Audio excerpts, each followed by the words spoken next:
వీడియోలో fuzzy membership functions చూద్దాం. అంతకన్నా ముందు ఫజీకి ప్రాబబిలిటీకి డిఫరెన్స్ చూద్దాం. ఫజీ ఏం చేస్తుంది, ఒక సర్టనిటీ ఆఫ్ థింగ్ గురించి చెప్తుంది. ఇప్పుడు సపోజ్ ఒక పేషెంట్ డాక్టర్ దగ్గరికి వెళ్ళినాక ఆ డాక్టర్ ఆ పేషెంట్ని డయాగ్నోసిస్ చేస్తాడు. డయాగ్నోసిస్ చేసి ప్రిస్క్రిప్షన్ రాస్తాడు కదా.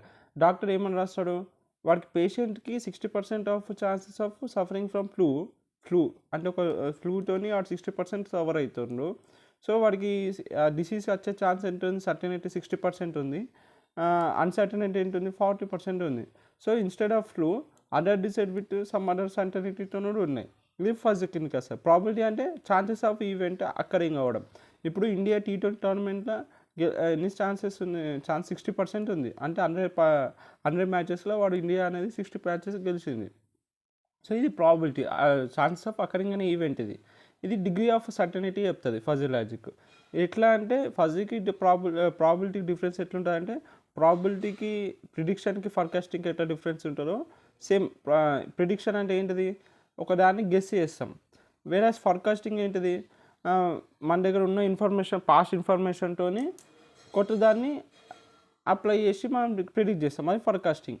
సో అదే అనమాట. ఇప్పుడు ప్రిడిక్షన్ అంటే ఏంటిది అంటే, ఇట్లా ప్రిడిక్షన్ ఫార్కాస్టింగ్ ఎందుకు వచ్చిందంటే, ఫజీ ప్రాబిలిటీకి ఎట్లా డిఫరెన్స్ ఉంటుందో సేమ్గా అట్లనే ప్రిడిక్షన్కి ఫార్కాస్టింగ్ ఎట్లా ఉంటుందో సేమ్ ఫజీ ప్రాబిలిటీ కూడా అట్లనే ఉంటుందని చెప్తున్నాడు. అంటే ఫార్కాస్టింగ్ అంటే ఏంటిది, బేస్డ్ ఆన్ డాటా ఏంటి రికార్డ్ అయినా దాని ఆధారంగా మనం నెక్స్ట్ డాటాని ప్రిడిక్ట్ చేస్తాం, అది ఫార్కాస్టింగ్. ప్రిడిక్షన్ అంటే గెస్ చేస్తాం.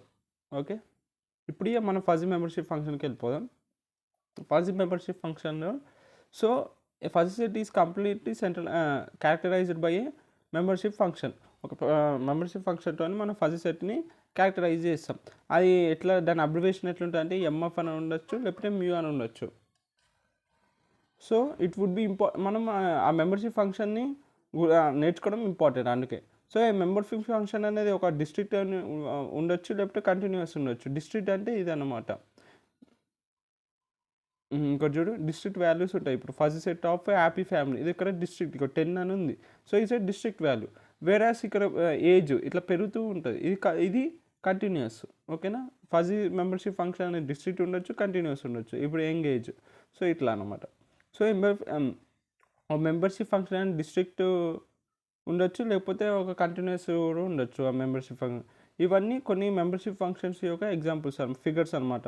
ఇది ట్రయాంగులర్, ఓకేనా, ఇది ట్రయాంగులర్, ఇది ట్రెపెజోయిడల్, ఇది కర్వ్ అంటారు. దీని నాన్ యూనిఫామ్, ఇది నాన్ యూనిఫామ్, ఇది నాన్ యూనిఫామే. ఓకేనా, ఈ మెంబర్షిప్ ఫంక్షన్స్ మనం ఫజీలో ఉండే.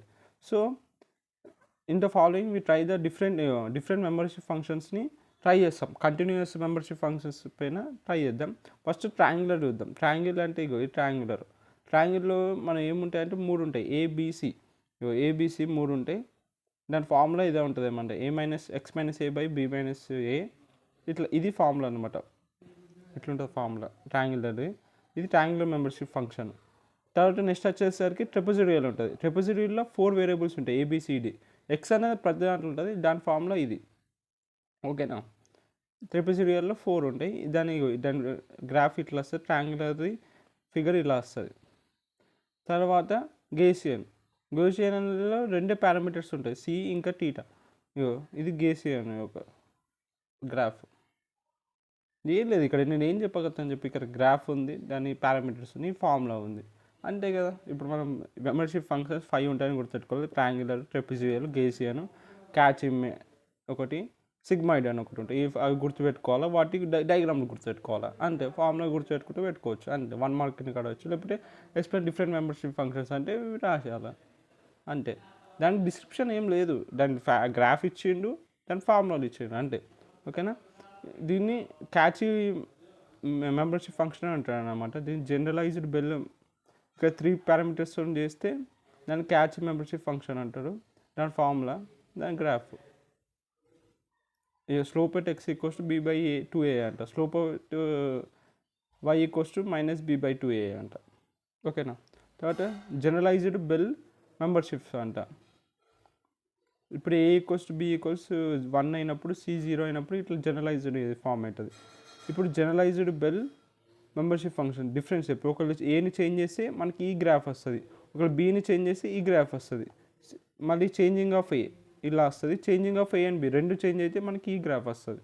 ఇలా డిఫరెంట్ గ్రాఫ్స్. ఓకేనా, ఇది మన జనరలైజ్డ్ బెల్ ఇది. అందుకే 3 పారామీటర్లు ఉన్నాయి ఏబిసి. ఆ మారిన కొద్దీ మనకి ఇక డిఫరెంట్ గ్రాఫ్ అనేది వస్తుంది. ఇప్పుడు ఈ సిగ్మాయిడ్ అనేది ఇంకో మెంబర్షిప్ ఫంక్షను. దాని గ్రాఫ్ ఇలా ఉంటుంది సిగ్మాయిడ్ది, దాని ఫార్ములా. ఇప్పుడు సపోజ్ ఈ ఒక దాన్ని కన్సిడర్ చేద్దాం. మార్క్స్ ఒకవేళ గ్రేటర్ దెన్ 90 ఉంటే ఎక్సలెంట్ అని, 75 to 90 మిడిల్ ఉంటే very good, 60 to 75 middle good, 50 to 60 ఉంటే యావరేజ్, 35 to 50 ఉంటే పూరు, 35 కంటే తక్కువ ఉంటే వాడు బ్యాడ్. ఇట్లా మనం కన్సిడర్ చేసుకొని ఒక ఫజీని ఇంప్లిమెంట్ చేస్తే దాని గ్రాఫ్ ఇలా వస్తుంది చూడు. బ్యాడ్ అంటే చూడు 30 కన్నా తక్కువ అన్నాం, అందుకే వాడు ఇక్కడ వచ్చింది చూడు. పూర్ అంటే 20 to 30 మిడిల్. యావరేజ్ దాని గ్రాఫ్స్ ఇట్లా వచ్చినాయి, ఫస్ట్ ఇట్లా గ్రాఫ్స్ వచ్చినాయి అనమాట. యావరేజ్ అనేటోడికి ఏం చెప్పినాం మనము, యావరేజ్ 50 to 60 మిడిల్ అన్నాం. అందుకే చూడు 50 to 60 మిడిల్లో గ్రాఫ్ అనేది ఇలా వచ్చింది, అందుకే ఇక్కడ వీడి ఇక్కడ వచ్చిండు. తర్వాత గుడ్ అనేటోడు గుడ్ 60 to 75. సో 60 to 75కి గుడ్, అందుకే ఇక్కడ నుంచి ఇలా వచ్చింది గ్రాఫ్ గుడ్ది, అందుకే గుడ్డోడు ఇక్కడ వచ్చిండు. సో ఇట్లా అన్నిటిని ఇంప్లిమెంట్ చేసి మనకి ఫజీ ఇంప్లిమెంట్ ఇట్లా వస్తుంది గ్రాఫ్. ఓకేనా,